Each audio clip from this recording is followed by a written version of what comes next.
Sveiki, čia Evelina iš puslapio Lobis iš gamtos, kur vis pristatau naujienas, rekomenduoju produktus.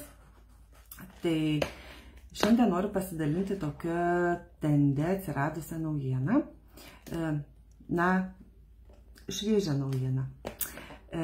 Taip, jeigu jūs jaučiate sunkumą kūne, esate pavargęs, jau ryte atsikeliate pavargęs, jaučiate sunkumą kojose, deginimą kojose, ištisai toksai, organizmas kaip ir apnuodytas, apsunkęs.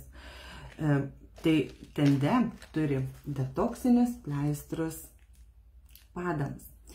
Per padų taškus, kaip akupunktūros taškus ar ne, šalina toksinus, šalina nuovargį, padeda išsivalyti organizmui. Sudėty yra turmalinų, kuris pagreitina visą šitą limfos judėjimą ir tą visą valymo procesą. Tai pleistrai atrodo štai taip. Užsiklijuojate 2 pleistrus ant padų, po vieną,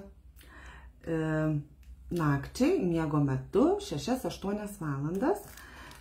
Ryte atsikėlus nuimate pleistrus ir nuplaunate kojas.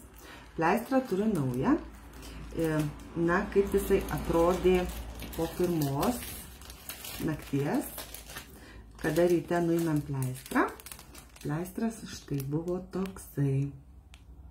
Miego metu jisai valo per mūsų kojų taškus, nežinau, ar čia gerai matosi, per kojų taškus, paduose, žodžiu, valo visus ir toksinus, ir šlakus iš organizmo, ir visus negerumus.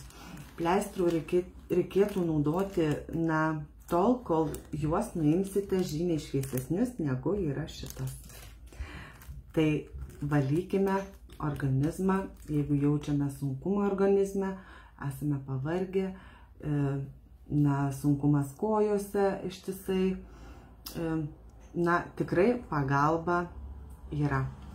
Tai rekomenduoju išbandyti štai tokius pleistrus. Kurso irgi negaliu pasakyti, kiek jūsų organizmas yra užterštas. Tai su kiekviena diena šie pleistriukai, juodi ir nešvarūs, tikrai šviesėja. Rekomenduoju išbandyti naujieną iš Tende kompanijos.